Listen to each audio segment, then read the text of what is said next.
चलिए, वेलकम है आपका मेरे वीडियो क्लासेस के अंदर। और आज का जो क्वेश्चन है, ये क्वेश्चन है एरिया अंडर द कर्व का। अगर आप जेईई की तैयारी करते हैं तो डेफिनेटली बात है कि आपने ये क्वेश्चन कहीं ना कहीं देखा होगा और आपने डिफ़िकल्टी फील की होगी। और अगर आपने अभी तक टॉपिक नहीं किया है तो सब्सक्राइब कर लीजिए चैनल को। आपको मिलता रहेगा कुछ ना कुछ इस टाइप का क्वेश्चंस। और ये ऐसे क्वेश्चंस हैं जहाँ पे आप इस एक क्वेश्चन के थ्रू 2-3 सब टॉपिक्स को रिवाइज कर लेते हैं। ठीक है, तो क्या इसके अंदर है? सबसे पहले तो एक तो पैराबोला आपको दिया हुआ है। पैराबोला तो बहुत इजी सा है, स्टैंडर्ड है। पैराबोला y इक्वल टू क्या, एक्स स्क्वायर है। तो y equal to x square का मतलब क्या होता है?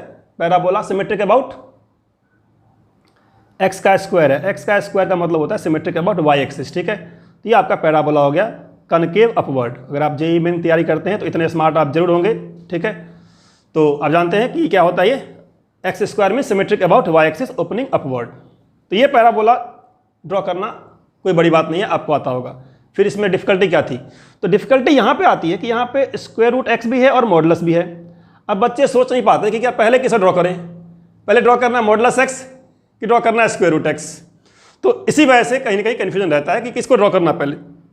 आप किसी को ड्रॉ कर लीजिए पहले, फर्क नहीं पड़ता उससे।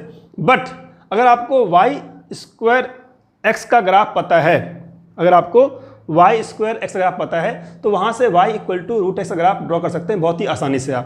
तो जस्ट टेक कि y equal to square root x का जो ग्राफ है, अगर मुझे ड्रॉ करना है तो कैसे ड्रॉ करेंगे? तो यहाँ पे कहीं ना कहीं रहता कन्फ्यूजन, तो y स्क्वायर कर दीजिए, तो y square equal to x आएगा। ठीक है, अब y square equal to x का ग्राफ कैसा होगा? पैराबोला होगा, symmetric about x axis. y का square mean symmetric about x. अब यहीं पे बहुत सारे बच्चे धोखा खा जाते हैं। क्या धोखा होता है? धोखा ये होता है कि यही ग्राफ छोड़ देते हैं वो।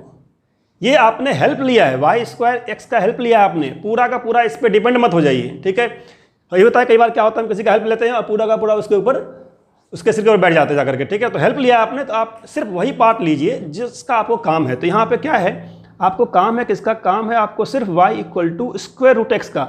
स्क्वायर रूट एक्स का मतलब होता है इस y square equal to x वाले पैराबोला में अपर हाफ। तो आपका ये अपर हाफ है y equal to square root x, और लोअर वाला पार्ट होता है y equal to square root x का माइनस।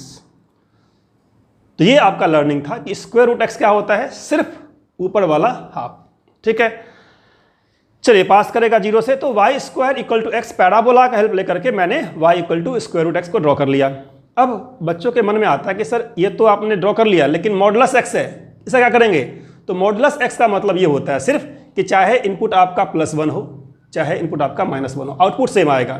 चाहे इनपुट आपका +2 हो या आपका इनपुट -2 हो, आउटपुट सेम आएगा। अब समझ गए होंगे कि जैसा ग्राफ राइट के लिए, जितनी हाइट राइट के लिए आई थी, जैसे जैसे आई थी वैसे हाइट लेफ्ट के लिए आएगी। दैट मीन्स इसी को हम लोग कहते हैं फंक्शन चैप्टर के अंदर इवन फंक्शन, कि अगर x equal to positive value, x equal to negative value पे हाइट सेम है तो फंक्शन इज इवन। और इवन का मतलब होता है सिमेट्रिक अबाउट y एक्सिस। अब ये सिमेट्रिक अगर समझ में आपको नहीं आता है, इतना समझ लीजिए कि जितनी हाइट राइट साइड में एक स्टेप जाने पे आएगा उतनी ही हाइट लेफ्ट साइड में एक स्टेप जाने पे आएगा। That is the meaning of symmetric. ठीक है, या फिर इवन फंक्शन। तो देख लेते हैं ग्राफ कैसा आएगा लेफ्ट में। तो लेफ्ट में ग्राफ ऐसा आ जाएगा।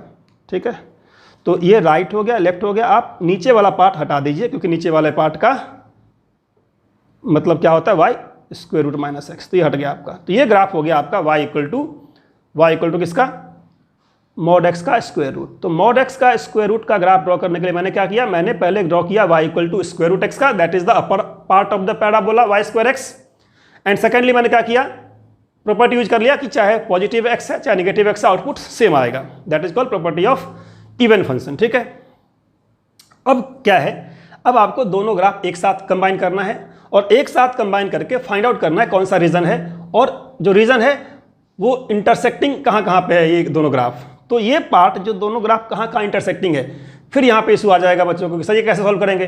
तो सॉल्व क्या करना, आपको एक पैराबोला दिया हुआ है y square equal to x, जो आपने ग्राफ ड्रॉ किया है उस ग्राफ को ड्रॉ करने में जो आपका हेल्प लिया वाई स्क्वायर एक्स का, तो आप सॉल्व कर लीजिए, पॉइंट फाइंड कर लीजिए कैसे। तो this is called y square equal to एक ग्राफ आपके पास वाई स्क्वायर एक्स था।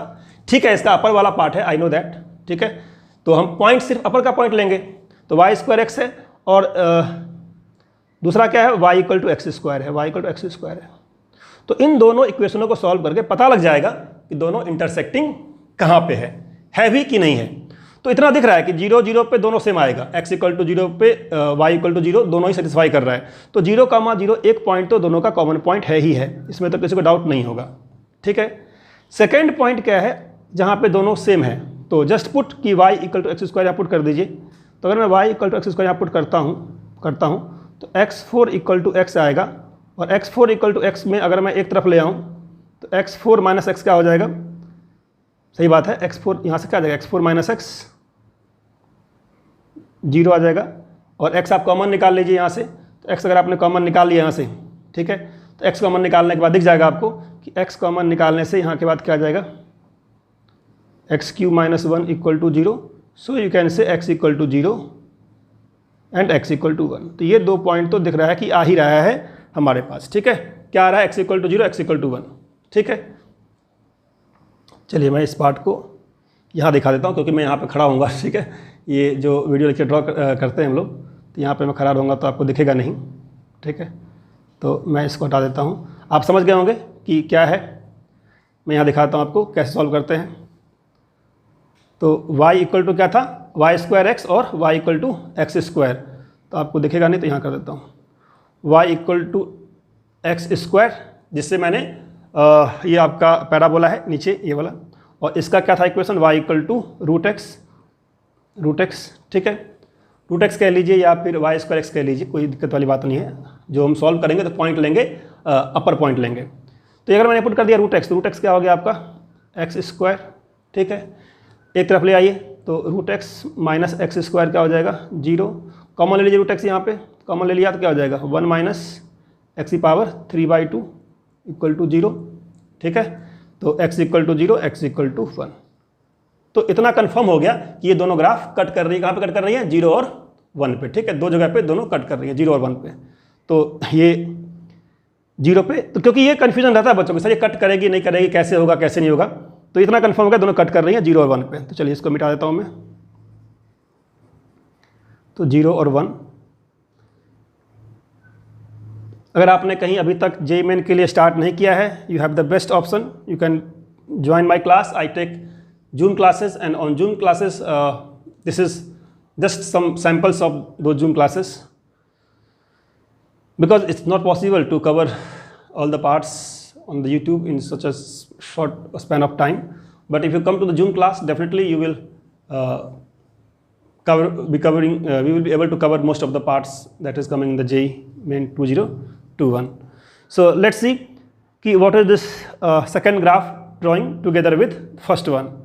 So I draw first one and second one together, and this is the graph where you can see that they are intersecting at point 0 and 1. So this is the point x equal 1, and you can easily evaluate if x is 1, y is 1, because y is x square.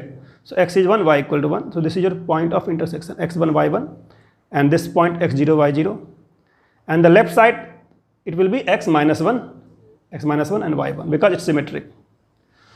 So you can सी कि graph कौन सा area निकालना है, तो आपको निकालना ये वाला एरिया, ठीक है, ये एरिया निकालना है। अब ये एरिया 2 कर्व से बाउंडेड है, और जब भी 2 कर्व, एक कर्व ऊपर एक कर्व नीचे होता है, तो इसका जब एरिया निकालते हैं तो सिंपल फंडा क्या होता है पता होगा आपको, कि अगर 2 कर्व है, एक कर्व ऊपर एक कर्व नीचे, और दोनों का लिमिट सेम है, तो यहाँ पे y इक्वल टू चाहे एक्स स्क्वायर है, चाहे y equal to square root x का मॉड्यूलस है, दोनों ही ग्राफ नोटिस करिए क्या है, 0 से 1 में एक दूसरे के ठीक ऊपर और नीचे हैं।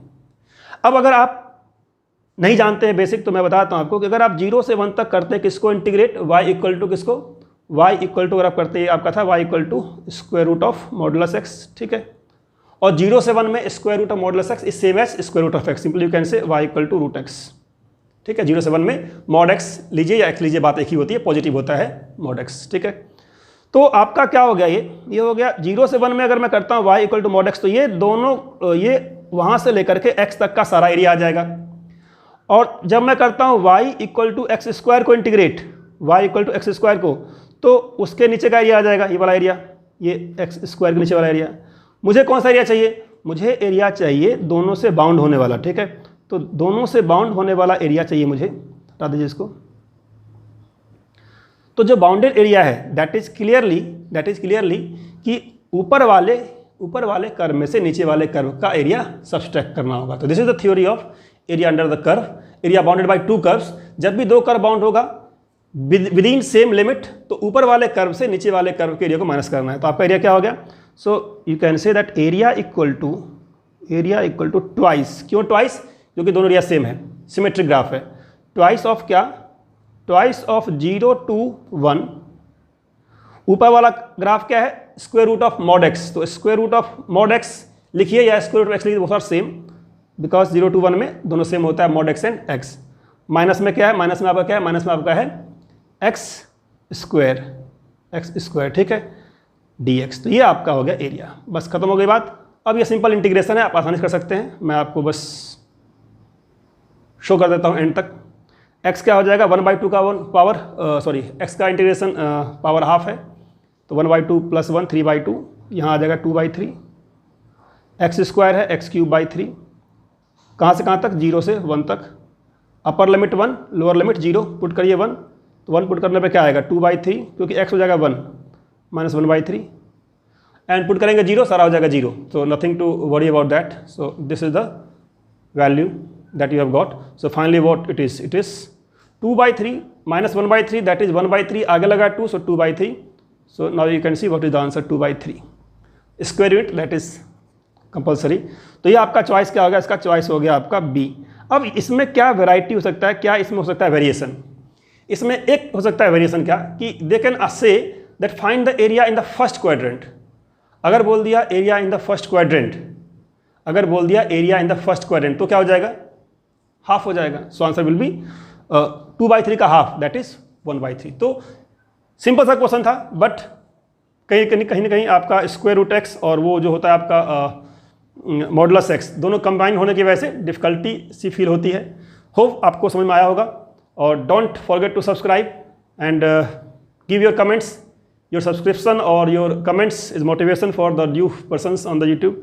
Otherwise, it's quite challenging to teach without the students. So thank you very much for watching till end. Thank you very much.